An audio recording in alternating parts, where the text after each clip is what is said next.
Isang magandang umaga po, sambayanang sabongero. Muli po, nagbabalik po ang inyong lingkod na si Mr. JRB, ang inyong Mr. Natural.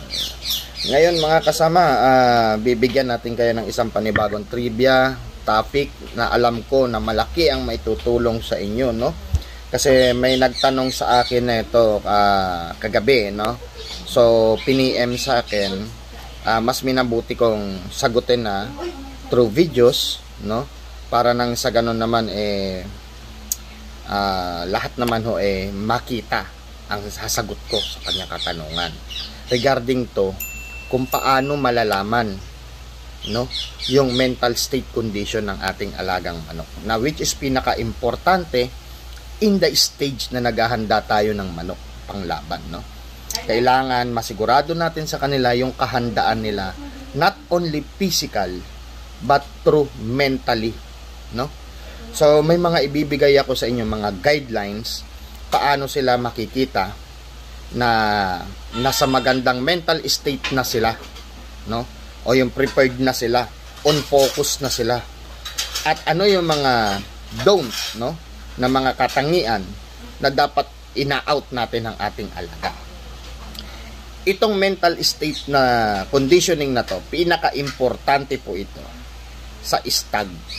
Tandaan nyo po yan. So, sa stag po talaga, dapat tayo more on tumututok regarding mental state. Ako po, bilang personal na naghahanda rin po ng aking mga alaga, bago ko actual tinuturuan yung aking mga tauhan sa paghahanda nito, pinakikita ko sa kanila kung paano makita na nasa good mental condition ang ating alaga. Unang-unang ayaw ko po, no, na nakikita habang ako'y naghahanda, kung ang manok nyo po ay may nervyos, yung tinatawag na high strung. Nagkakaroon sila ng high strung, no?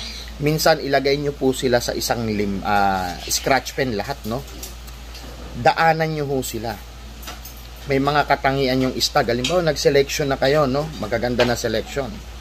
Siyempre, ito ang base sa mental conditioning. Number 1, masigurado nyo ang kanilang physical condition. So, kaya tayo dumadaan sa pre-con. So, ang tamang pagseselect ng panglaban, padaanin nyo muna lahat ng selected fowl ninyo into pre-conditioning para masigurado natin sila na nasa magandang physical condition sila. Paano natin malalaman na sila ay nasa physical condition na?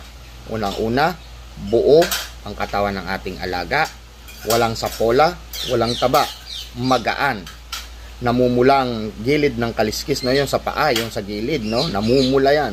Ganon din po ang muka, pulang-pula. Pangalawang batayan ko po sa nakikita ko na may physical conditioning na sila o may papasok na sila sa magandang kondisyon ng katawan. Ang manok po, makikita nyo na napakaganda ng kondisyon sa balahibo. Kumikinang po ang balahibo ng manok kapag sila ay nakakondisyon. Makintab na kala mo alagang-alaga talaga. Picture cock na sila kung titingnan. Pangalawa, tutukan nyo ng palad ang mata. Pag inilalapit nyo ang palad ninyo sa kanilang mata, lumalaki ang kanilang eyeball o yung itim ng mata. Pag lumalayo rin yan. So maganda ang kanilang physical condition pag ganyan, no? So ganyan yan, lumalaki, liliit, lalaki, liliit, no? Yung mata nila. So, nasa magandang kondisyon niya. Lalo na yung may yabang na. So, number 1 batayan yon na para sila ay mapunta sa magandang mental conditioning, mental level ng conditioning. Pangalawa, kailangan siguraduhin yung mabuo ang kanilang pagkalalaki, no? Sa paanong paraan po namin ginagawa yan? Sila po, habang nasa pre-conditioning, isinisingit po namin yan every morning, no? Kahit araw-arawin ninyo, okay lang yung magpakasta sa inahin. Pero, dapat ang inahin na ibibigay nyo sa kanila ay yung magulang. Magulang na naupo. Mas magaling silang mag-alaga ng baguhang sumasampa. Bakit? Para maiwasan ang prostration sa manok. Pag kasi sumablay ang unang shot nila o unang try nila sa pagpatong, nagkakaroon ng mental state ang manok, diyan yung nagiging aggressive sila, nagiging man-fighter, hanggang giri lang sa inahin na, ayaw nang sumampa dahil may kinadalaan, nanggugulpi ng asawa, ng inahin, no?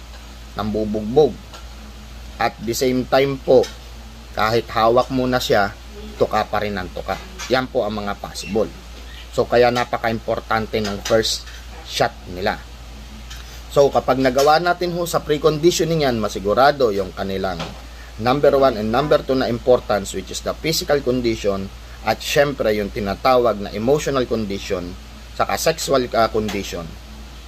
Nandyan na tayo sa state na papasok sila sa, nag-uumpisa na sila mag-develop ng mental conditioning. So, isasabay na natin yan bago pumasok, 1 week before bago pumasok ang kanilang final conditioning stage na 21 days. So, kaya ho, 1 buwan sa amin ang kondisyon. Pagkatapos namin gawin yon, may 1 week pa ho silang observation. So, dito, number 1 na ayaw kong nakikita, especially sa stag, is yung kanilang pagiging nervyoso o yung pagiging high strung. Scratch pen nyo lahat ng napili ninyo, lakaran ninyo. Pag lumapit ka at biglang naging balikwa siya o nangarayom, namulok, timano, i-out nyo na yan. Dahil sigurado, magkakaroon ng hindi inaasahang habitual move na gagawin yan o pag-uugali sa oras ng laban. Out. So, yun yung unang don't na wag. Siyempre sa dus, lahat sila dapat buo ang loob. Pang-apat na, no? Pang-apat na tatandaan nyo. Ayaw ko sila na mailap. Dapat maamo sila sa kanilang conditioning partner o sa may-ari. So, ayoko nung pag binaba mo sila, mailap pa sa'yo, takbo ng takbo. Dahil kapag mailap po yan, wala po sila sa mental state condition at out of focus. Okay? So, 4 na yan. Pang-5, no? Kailangan masigurado nyo sa kanila, sa training nila. So, tapos na tayong mamili, no? 1 week observation, tinitingnan natin yung mga nangangayaw, yung magandang state of level nila. So, may iwan dyan, yun talagang mataas na yung state of level ng confidence and saka sa mental conditioning. Paano ba makikita ang isang kahandaan ng stag? Pasok nyo muna siya sa gradas na siya lang. Palakarin nyo po. Pero ang advice ko po, maglagay kayo ng tali, no? Maglagay kayo ng tali, yung pakalagad sa kanang paa. Kami, kanang paa. Iniingatan namin ang kaliwa. So, magpalakad ka muna. Pagkatapos mo magpalakad yan, ito yung 5 alituntunin. Yung tinatawag na aggressiveness nila. Kailangan makitaan. Pati yung aggressiveness, alertness, readiness nila. Makikita yan. Sa paanong paraan? Habang nandun sila sa gradas, magmamark ng teritorya lang isang manok. Titilaok yan. Pag tumilaok yan, that is the state na inaari niyang teritoryo, yung lugar na pinuntahan niya. Hindi siya pamilyar sa gradas pa, no? So, hindi siya pamilyar dahil bagong pasok sa gradas pa lang siya. Tinitingnan pa lang yung mental state niya na dapat na yun yung mga mental state na condition ng manok na idadaan natin sa conditioning. Mas paangatin pa nga natin yun.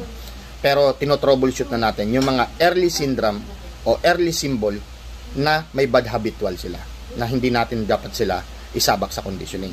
Okay? So, basta lahat sila pre-con. Pag pinasok mo sila dyan sa loob ng gradas at nagpalakad ka at tumilaok na, that's the time na mag-present ka ng isang live chicken na manok o manok talaga, no? Pasok mo sa gradas na hawak mo lang at lumayo ka, ibaba mo sa tapat niya. Makikita nyo yan, minsan ang stag meron talagang tatakbuhin yan. Now which is, para sa akin, no, nade-develop naman yon. Isang good sign yon sa akin na hindi mauuna ng stag mo. Dahil nakakita ng manok, alert siya, so talagang pasugod siya. O kaya, may manok naman na, stag naman na pag binaba mo sa harapan niya, o medyo malayo, is titingnan niya yan, tatayo siya ng magandang tayo at dandahang lalapit. So, isa rin yon sa palatandaan na may alertness ang ating alaga. So, dandahan niya ng paglapit. So, kahit iangat mo siya, susundan ka ng susundan ng manok na yun na tila gustong paluin. Yun po yung may alertness, meron focus. So, ibig sabihin yung manok na yun, mataas ang level ng kanyang mental stability. na ipapasok natin sa mental conditioning pa. Sa paanong paraan? Kung ano po yung nakita nyong ginawa natin sa troubleshooting na 5 bagay na yan, no? Na which is kailangan makita natin sila pag pinapasok sa gradas na tumitilaok, na inaari nila yung kanilang teritoryo, kasi ang manok po ay territorial. Once na inari nila yon at may ibang manok na pumasok doon, kailangan maging on focus sila. Hindi sila nawawala sa focus, di nagpapabaya. Nandyan yung day diskarte, kaagad sila. So, yun po yung mga palatandaan. Pangatlo, hindi siya maging mailap.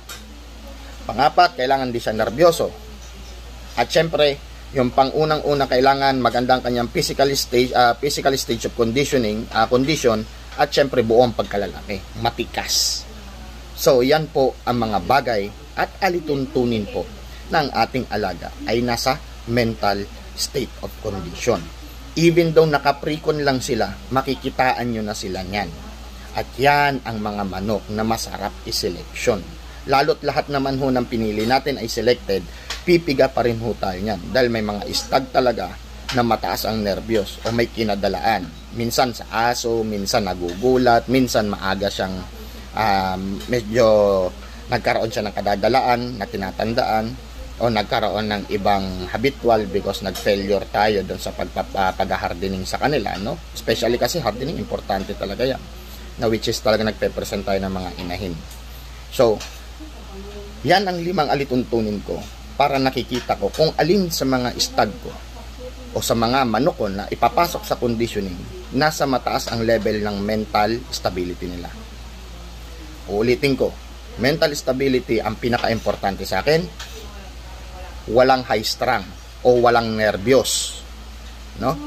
Hindi siya mailap, maamo. Okay? Agresibo siya dun sa loob ng gradas, no? Nandun pinakikita yung aggressiveness and alertness niya. Pang-apat, nagmamarch siya ng territorial na which is yung pagtilaok o pag-ari dyan sa kanyang teritoryo. At syempre, ang higit sa lahat, no? Kung nabanggit ko na to, is yung pagkalalaki niya, buong pagkalalaki niya, ika nga, at buong buo ang physical condition niya o physical state niya, no? Maganda. Dahil galing sa precon, almost condition na yan, kailangan maganda. So, ang mga sinyales nun, nabanggit ko kanina, yung pagkintab ng balahibo, pamumula ng mga paa, pamumula ng muka, syempre healthy, walang sapola, walang taba. The same time, yung kanyang mata, na kailangan po nasa state of focus na talaga sila. Pag nilapit mo ang kamay mo, lumalaki ang kanilang eyeball na talagang malaki, at pag nilalayo mo, lumiliit. Isang palatandaan na naka-on focus na ang ating alaga. So tandaan nyo po yung mga gabay na yan para sa pagme-mental conditioning o pagse-select ng manok na may pagme-mental conditioning. Ano naman yung mga dapat nating i-out? Pag ang manok ninyo po ay nanapili ay sobrang ilap, namamalo ng tao, no? Laging nakayukyok, o kapag nakakakita ng ibang manok nakayukyok, hindi buong loob, no? Tapos nangangarayom at kumakakak, no? Nagtatawag ng inahin. Yan po ay mga palatandaan o senyales na out of mental stability ang ating alaga, na kailangan natin i-disregard o tanggalin sa list of selected fowl na i-condition para sa panglaban. Dahil sigurado kapag yan ay pinilit natin, merong gagawing kakaiba yan sa araw ng laban o mababa ang tsansa natin sa kanyang pagkapanalo. Although ang sasabihin natin ay 50-50 ang chance natin to win on pit, but kapag ganyan ang ginamit mo ay bababa pa yan ng 25-75%. Mas malamang po malaki ang pagkatalo. So lalot po 1 month na lang ang period nyo going sa laban. So, yung 1 month po na yan, napaka-ikli ho niyan.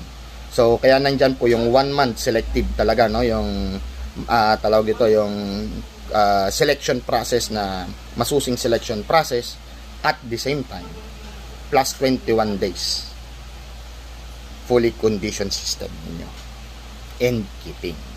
So, sana nakatulong ang aking mga tips at gabay, no? Sa inyo, para sa pagtamang pagpili ng ating mga lalabaning manok, lalo na kung ang usapan ay mental conditioning o mental stability ng ating mga alaga. So abangan nyo po ulit hanggang sa susunod na ating mga video na i-upload dito sa ating mga page at channel sa YouTube. Kaya ngayong araw po, ako'y magpapaalam.